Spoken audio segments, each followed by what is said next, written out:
grabando. Se está grabando para que ustedes la puedan revisar cuando sí lo requieran. Entonces, si hay algún problema a la hora de que vean el video, me lo hacen saber por el chat o abren su micrófono y me lo dicen. Vamos a iniciar.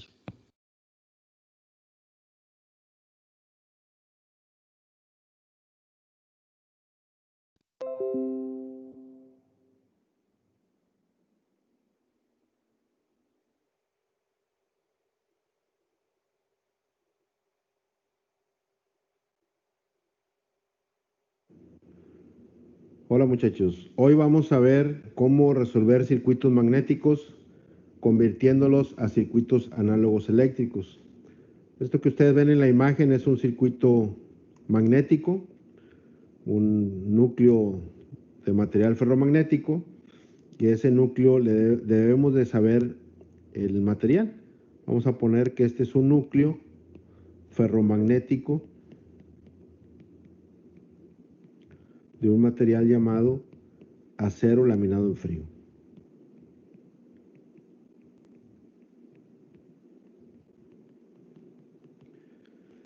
Y en ese circuito hay dos maneras de hacer análisis en circuitos magnéticos. Más bien, uno es analizar un circuito magnético de una máquina que ya está construida y otro es hacer diseño partiendo de datos como voltajes, velocidades de motores, hacer el diseño, es decir, cómo va a ser la estructura, qué material voy a utilizar, cuántas vueltas le voy a dar a las bobinas. Nosotros no vamos a hacer diseño, vamos a hacer simplemente o solamente análisis de circuitos ya construidos. Entonces, en esta máquina, en esta bobina que tengo aquí, pues generalmente yo voy a saber la corriente porque una máquina que ya está construida, yo conozco las corrientes, conozco el número de vueltas N de la bobina y conozco todas las dimensiones del circuito. Aparte de conocer el material del núcleo, vamos a conocer las dimensiones de la máquina, porque esas se pueden medir físicamente en la máquina. Entonces, nuevamente, si yo le aplico corriente a la bobina, se va a establecer un flujo magnético en el circuito. Aquí está representado en verde. Este flujo va a andar circulando. Entonces, una de las preguntas que yo les puedo hacer en los circuitos magnéticos es decirles, a ver, si les doy la corriente y conocen las vueltas, díganme cuánto flujo se va a establecer en el circuito si también conocen además el material del núcleo y conocen las dimensiones del circuito. Esa sería una. O la otra sería, si yo quiero un flujo determinado, les doy el flujo, díganme qué corriente y qué número de vueltas se le deben de aplicar al circuito magnético si ya les doy también el núcleo y las dimensiones. Entonces son las dos formas de resolver circuitos magnéticos, pero para resolverlo hay que convertir el circuito magnético a un circuito análogo eléctrico. Si se fijan, es un circuito laminado. Más adelante vamos a ver cómo van a considerar las laminaciones en el circuito. Vamos a convertir el circuito magnético a un análogo eléctrico. La bobina se va a representar como una fuente de fuerza magnetomotriz. Aquí está. Es una fuente con su salida de flujo por más y su retorno por menos. La bobina en rojo se representa como una fuente de fuerza magnetomotriz. Y la trayectoria magnética se representa con reluctancias. ¿Cuántas reluctancias va a tener este circuito? Bueno, las reluctancias, si recuerdan, cambian si cambia el material, es decir, si cambia μ, si cambia el área de la sección transversal o si hay un nodo donde se divida el flujo. Nodo donde se divida el flujo. Entonces, en este circuito, con las dimensiones que yo les estoy dando, primero, ¿hay cambio de material? No, o sea, no hay cambio de μ. ¿Hay cambio de área? Tampoco, porque fíjense cómo Voy a poner aquí cómo determinar, por ejemplo, el área de la sección transversal de arriba. Esto en azul, 5 por el fondo que es 4 sería 20. El área de ese yugo sería 20 centímetros. El área de esta columna o de esta pierna sería 5 por 4, también 20. El área de esta otra sería 5 por 4, 20. Y el área de la pierna o de la columna donde está la bobina también sería 20. Entonces no tengo cambio de área, el área es la misma. ¿Hay división de flujo? No, el flujo que sale por la bobina da vuelta en todo el circuito y no hay cambio o no hay un nodo donde se vive el flujo. Entonces, si no hay cambio de material ni de área, ni hay un nodo donde se vive el flujo, al menos tengo una longitud. Acuérdense que la ecuación de la reluctancia es 1 sobre mu, longitud sobre área. Entonces, al tener longitud, pues voy a tener reluctancia. ¿Cuántas reluctancias tengo? Al tener solamente la longitud, voy a tener una sola reluctancia, que es esta reluctancia. Aquí la ponemos. Y esta va a ser la reluctancia del material. Esa representa a toda la trayectoria del material ferromagnético. Acuérdense que es acero laminado en frío. Y luego se va a establecer el flujo. El flujo que lo pusimos en verde va a andar dando vueltas aquí. Al pasar el flujo por la reluctancia, va a haber una caída de voltaje, más o menos, y esa se representa por U. Es de este punto a este punto. Aquí está la caída. Entonces, menos más elevación en la fuente, más menos caída en la reluctancia. Y se establece la ecuación de la malla. Fuente de fuerza magnetomotriz igual a la suma de las caídas. Fuente de fuerza magnetomotriz igual a solamente la caída en la reluctancia. ¿Cómo se calcula la fuente de fuerza magnetomotriz? N por I. ¿Y cómo se calcula la caída? H por longitud media. Si aquí espejo H, va a ser igual a NI sobre LM. Y esta ecuación es la ecuación de intensidad de campo magnético que ya habíamos visto. Ustedes pueden pensar, bueno, Inge, ¿para qué tanto rollo de hacer todo el circuito si ya sé que la H es igual a NI sobre LM? Bueno, quiero decirles que esta ecuación de H solamente aplica cuando tenemos una reluctancia. Cuando hay dos o más, ya no puedo hacerlo así de forma tan sencilla. Y en los circuitos reales, pues no van a tener una sola reluctancia, generalmente tienen dos o más. Por ejemplo, en un motor, ¿cuántas reluctancias van a tener? Al menos dos. El fierro, donde están las bobinas, y el aire, que es esa distancia que hay entre el estator y el rotor, por donde pasa el flujo. Entonces, esta ecuación aplica si solo si tengo una sola reluctancia en el circuito. Ahora veamos este otro circuito. Chéquenlo bien. Otra vez ponemos la bobina como una fuente de fuerza magnetomotriz. Así se representa, más o menos. Y la trayectoria magnética la vamos a representar con reluctancias, en serie o en paralelo. Y hay que saber cuántas y cómo se conectan. Dijimos que la reluctancia cambia si cambia el material, mu.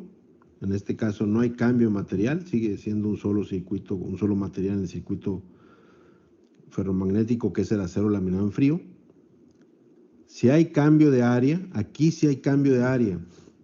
Fíjense que el yugo, los yugos, las partes horizontales de la estructura tienen de ancho 7 centímetros por 3 de fondo y las piernas o las columnas son 5 por 3. Entonces voy a tener dos áreas diferentes. A mí me gusta representar las áreas de la siguiente manera. Viendo la estructura sola, fíjense que el yugo, como les digo, sería esta parte, yo le voy a llamar rama X. ¿Y a dónde va esa rama X? Puntos medios, de aquí a aquí. Esto es X, toda esta longitud, y todo esto es X, esta longitud. ¿Cuál es el área de X? El área de X va a ser 7 centímetros por el fondo, 3 centímetros, es decir, 21 centímetros cuadrados. Aquí está de dónde saqué los 7, lo estoy subrayando, y aquí están los 3, 7 por 3. Entonces, las áreas, o más bien las piernas, las columnas, las voy a poner en verde. Yo les voy a llamar piernas Y, columnas Y. Y esta es la distancia de aquí a aquí. También es con los puntos medios. ¿Cuál será el área de Y o de Y? Va a ser 5 centímetros por el fondo de la estructura, que es 3 centímetros. Es 15 centímetros cuadrados. Entonces tenemos dos áreas diferentes. Aquí en la ecuación lo decía, si hay cambio de área, hay cambio en la reluctancia. Aquí tengo ya dos reluctancias, que va a ser la reluctancia de X y la reluctancia de Y. ¿Cuáles son, aprovechando las longitudes medias? Las longitudes medias, bueno, ahorita que establezca la ecuación, les voy a decir de una vez cuáles son las longitudes medias.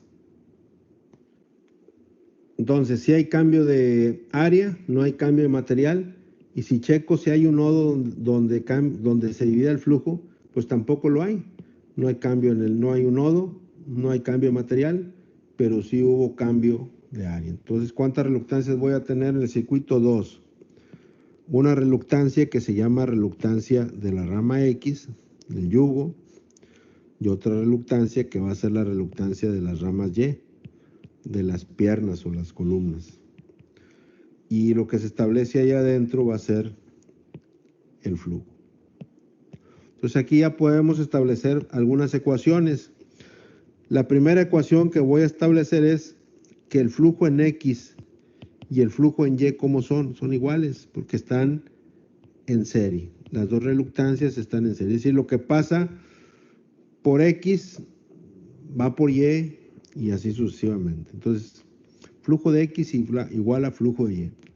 Y la segunda ecuación es la de la malla, fuente de fuerza magnetomotriz igual a la suma de las caídas.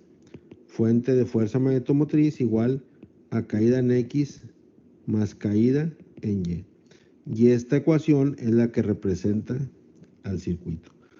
Si la queremos desglosar, quedaría como fuente de fuerza magnetomotriz igual, la caída en X es la H de X por la longitud media de X, más la H de Y por la longitud media de Y. Y aún más desglosada, FMM es N por I, igual a H de X por la longitud media de X, más la H de Y por la longitud media de Y. Si se fijan, entonces ya la ecuación no es tan sencilla como decir H igual a NI sobre LM.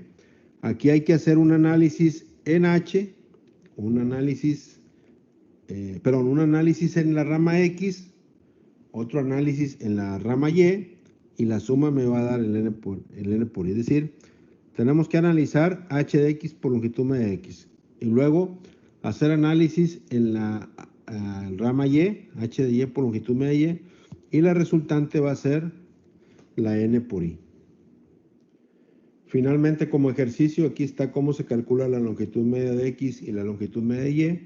En X sería 50 centímetros menos 2.5 y 2.5, que son los puntos medios. Sería 45 por un yugo.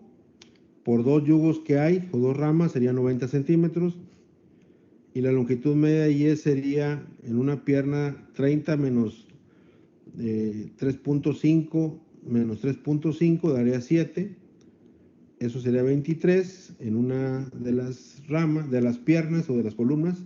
Por dos columnas daría 46 centímetros. ¿En dónde van a utilizar esas longitudes medias? Las van a utilizar aquí en la ecuación.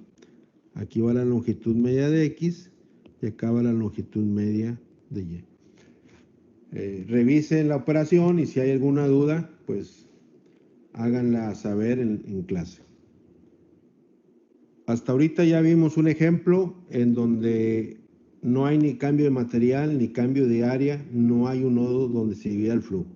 Solamente había longitud y hay una sola reluctancia en el circuito. Ya vimos un segundo ejemplo en donde hay cambio de área y hay dos reluctancias. Vamos a ver este tercer ejemplo en donde hay cambio de material.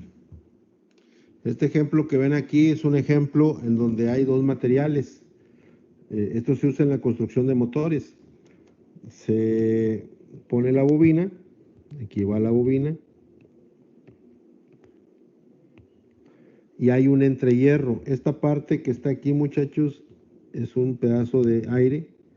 Eso se representa siempre con una delta y se le conoce como entrehierro. El entrehierro es un espacio de aire que está en la estructura magnética, en la máquina, pero por él pasa flujo magnético. Un ejemplo de dónde se utiliza esto es, por ejemplo, el kilowatt-horímetro.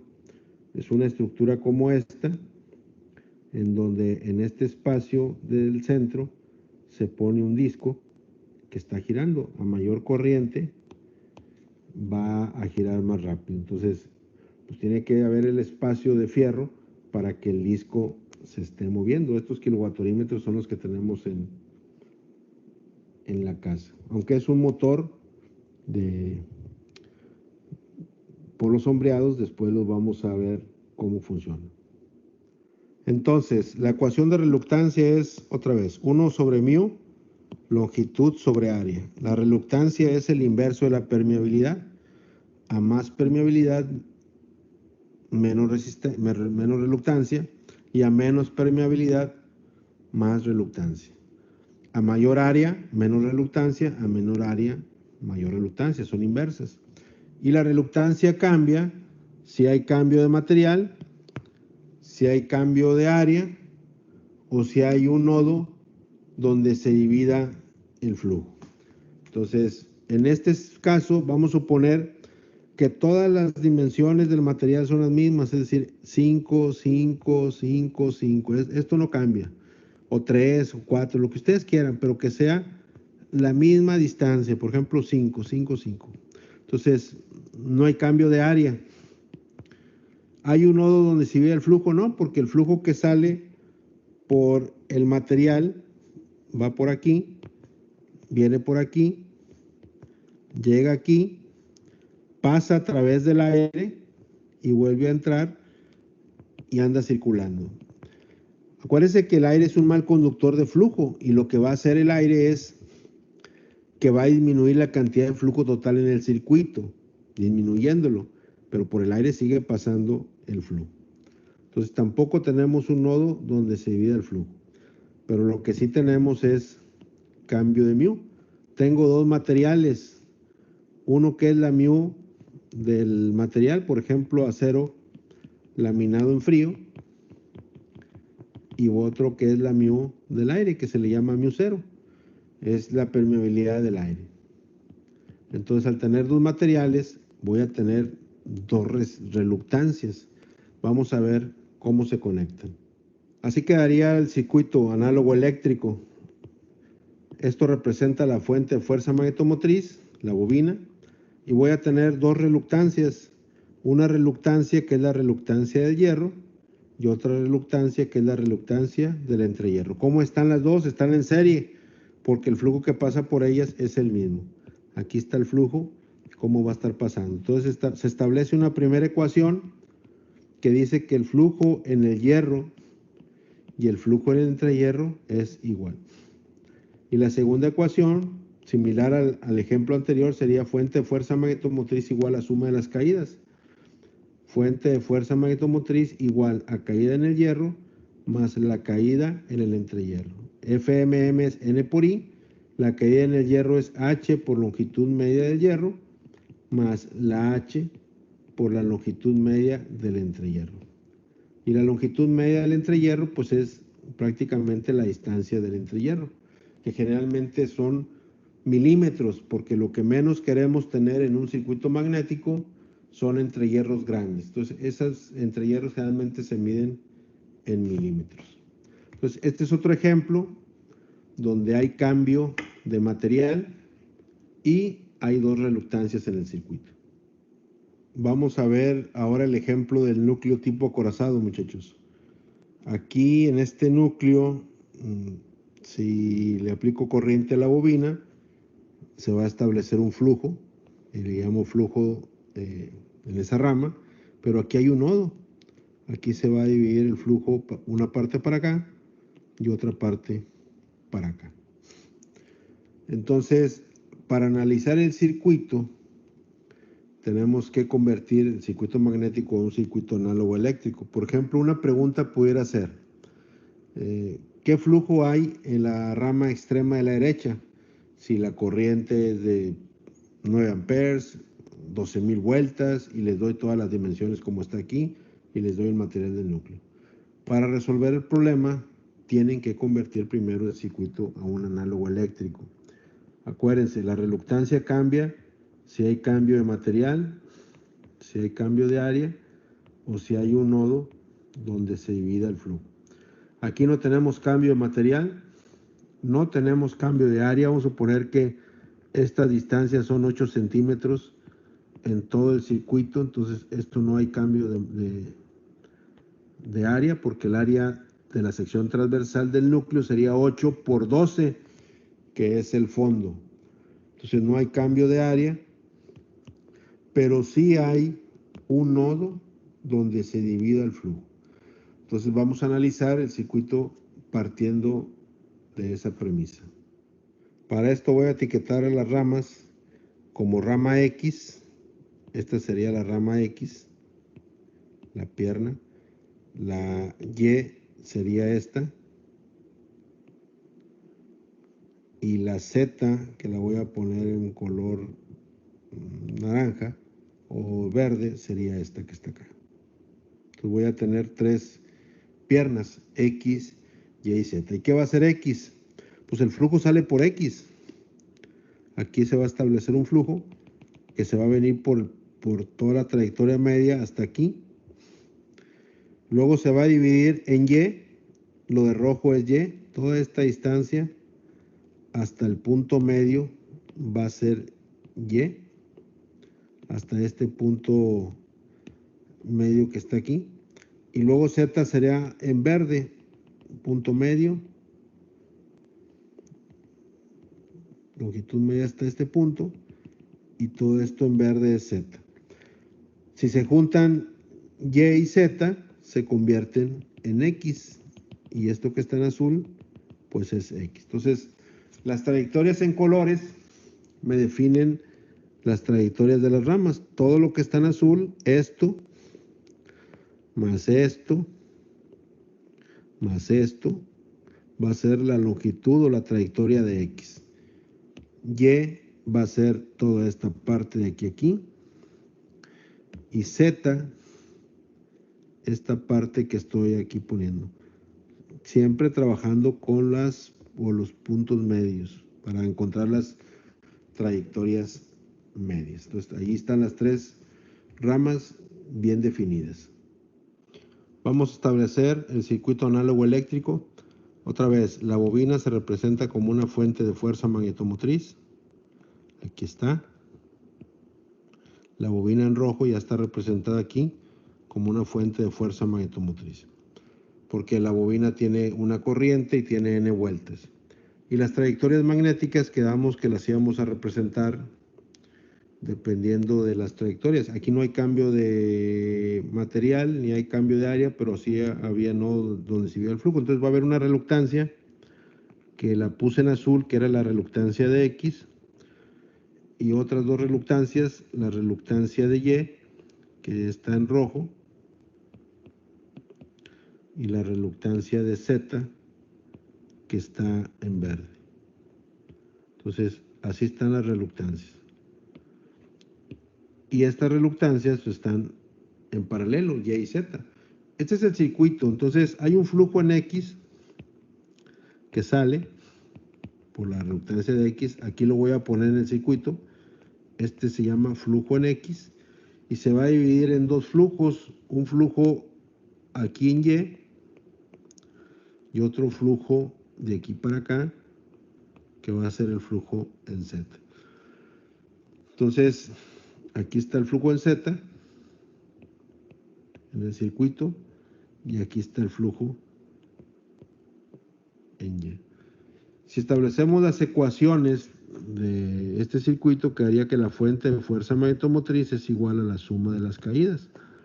La fuente de fuerza magnetomotriz es igual a la caída en X más la caída en Y, o la caída en X más la caída en Z.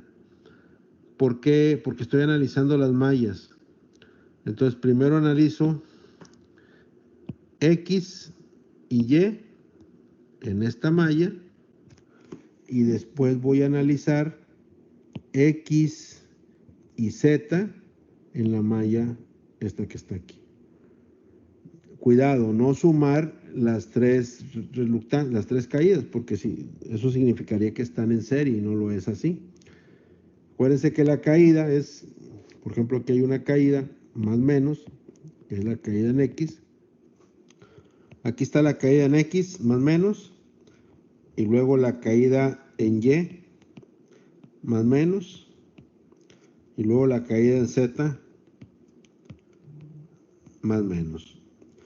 Y menos más es la elevación, por eso es la elevación, esta es la elevación en la FMM, es igual a la suma de las caídas. Entonces, aquí ya tengo una ecuación, también caída en Y y caída en Z son iguales. Esta es una ecuación. La segunda ecuación sería que el flujo en X es igual al flujo en Y más el flujo en Z. Y la tercera ecuación sería, por ejemplo, que la fuente de fuerza magnetomotriz es igual a la caída en X más la caída en Y. Y la cuarta ecuación sería que la fuente de fuerza magnetomotriz es igual a la caída en X más la caída en Z. Con esas ecuaciones voy a poder resolver el circuito análogo eléctrico. Vamos a ver un ejemplo aquí rápido para que vean cómo se debe de resolver un circuito análogo eléctrico. Supongan que yo quiero establecer en la rama Z, un flujo de 140,000 líneas.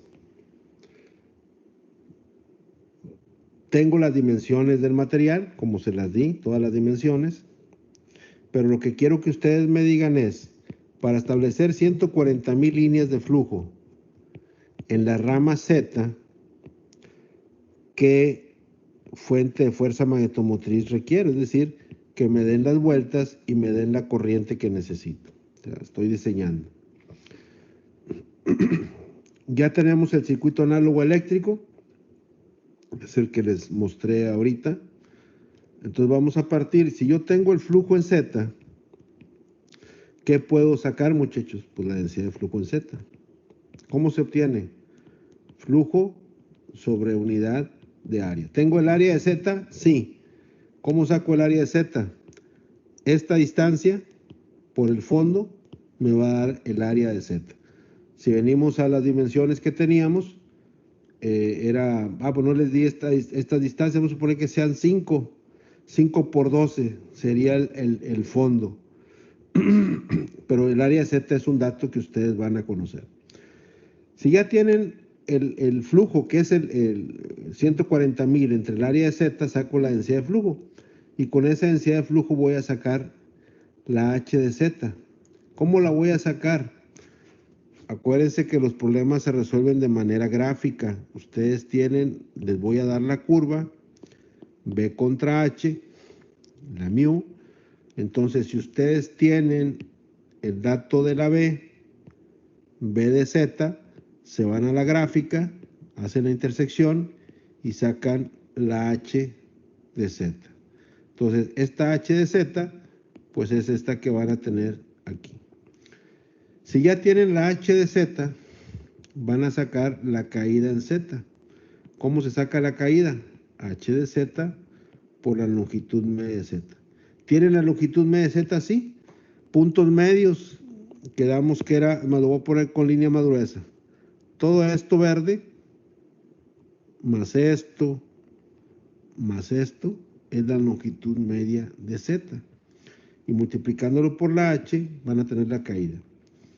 Si tienen la caída en Z, ¿qué van a tener? Fíjense esta primera ecuación. Caída en Z igual a caída en Y. Entonces ya tienen la caída en Y.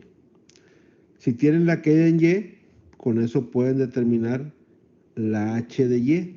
¿Cómo? Pues la caída entre la longitud media de Y, que también la conocen.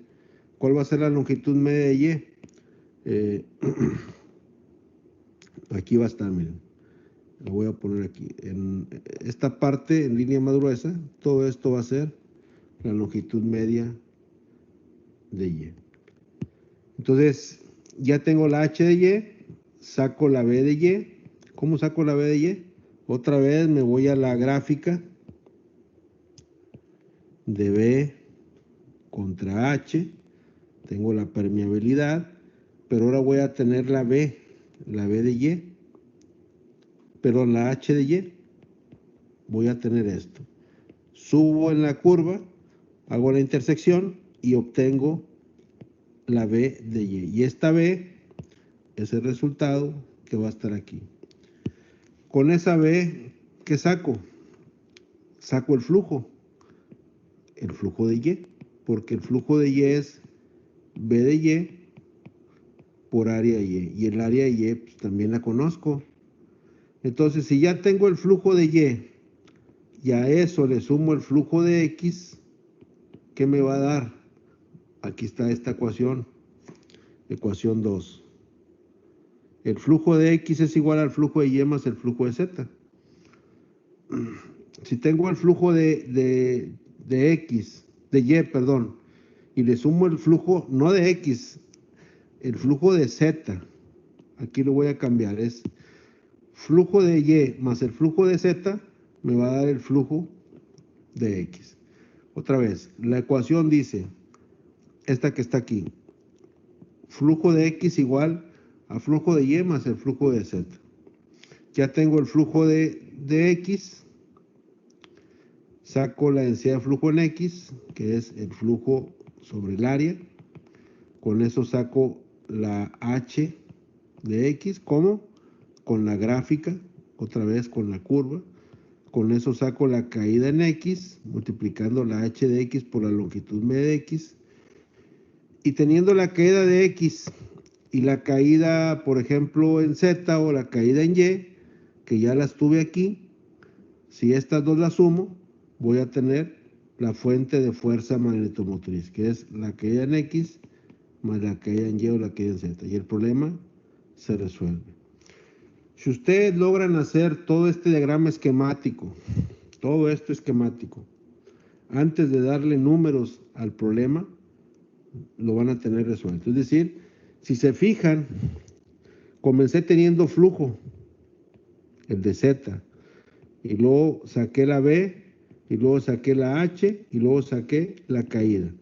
Y cuando tuve caída, como aquí, fue inverso el proceso. Ahora tenía la caída, saqué la H, saqué la B y determiné el flujo. Entonces, ese es el camino. Si tengo phi, saco B, saco H y luego determino U. O si tengo U, determino H, determino B y determino phi.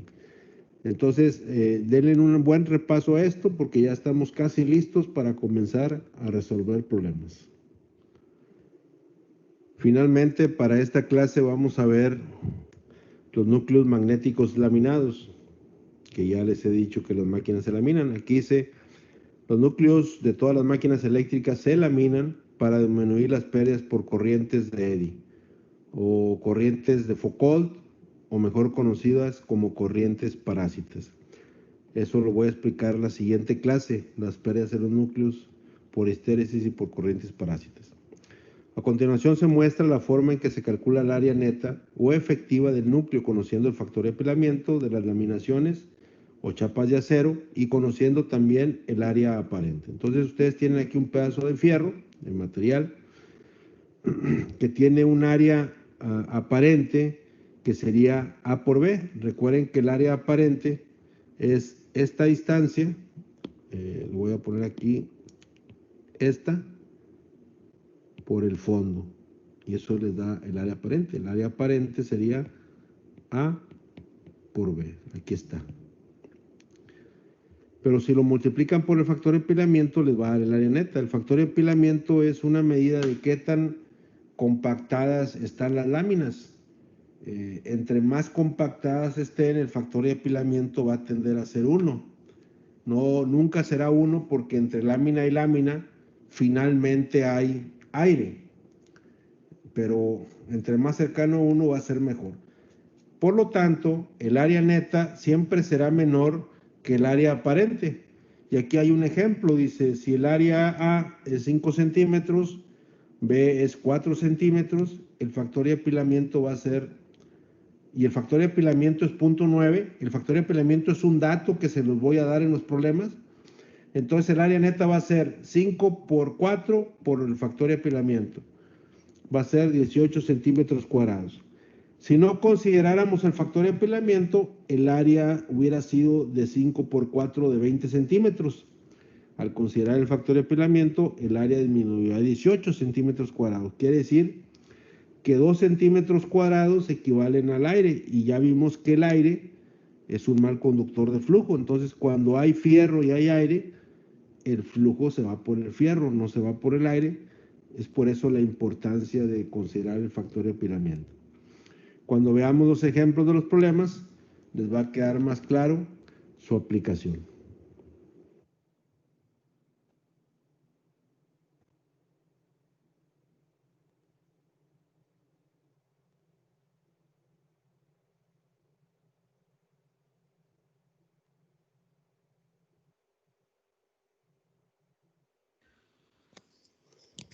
¿Les quedó claro, muchachos?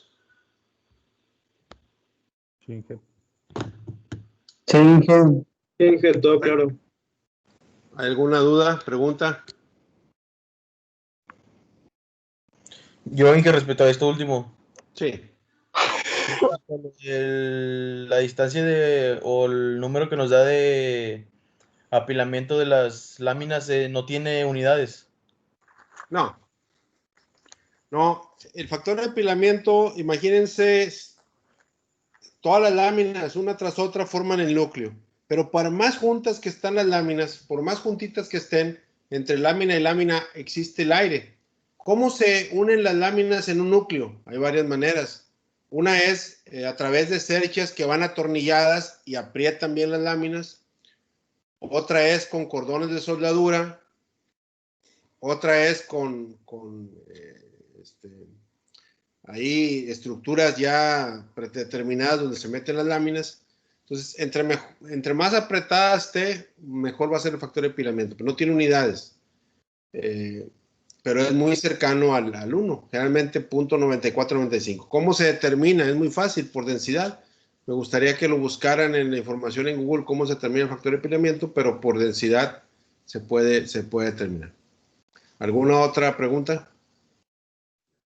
Profe, en el examen va a haber fórmulas, formulario o algo. Pues si les digo que no, pues ¿quién los va a ver? Van a presentar así como están ahorita con la cámara. Realmente no, cuando es presencial no hay formulario, pero ahorita sí los voy a dejar sacar formulario. Sería un error decirles que no, ¿verdad? Van a tener formulario. Entonces Me vamos interesa agarrando las fórmulas que hemos visto en las clases. Así es, Ya está. así es. ¿Alguna otra duda, chavos? Pues nos vemos el viernes. Que tengan buenas noches. Hasta el viernes. Ya quedó grabada esta clase para que la consulten cuando ustedes gusten. Muchas gracias. Gracias. Buenas Gracias, Inge. noches. Buenas noches. Gracias, Inge. Bye. Gracias, Inge. Hasta luego. Inge, la lista la va a descargar de aquí mismo. ¿Las qué, perdón? La lista, la asistencia. La lista está en la página de donde les he dicho siempre. ¿Quién me está preguntando? ¿Ya tomaron asistencia o no? Ya saben, ya les había dicho yo que la lista va a estar ahí siempre en la hora de clase para que ustedes registren su asistencia. Yo creo que ya no es necesario que le esté diciendo cada clase. ¿De acuerdo? Ustedes háganlo. Siempre hay 5 minutos. Todavía, ¿qué horas son ahorita? Todavía les queda 1 minuto, tienen chance. Entonces, regístrenla. Como quiera, si hay alguna duda o algo, me mandan un mensaje. Hasta luego. Gracias, Inge.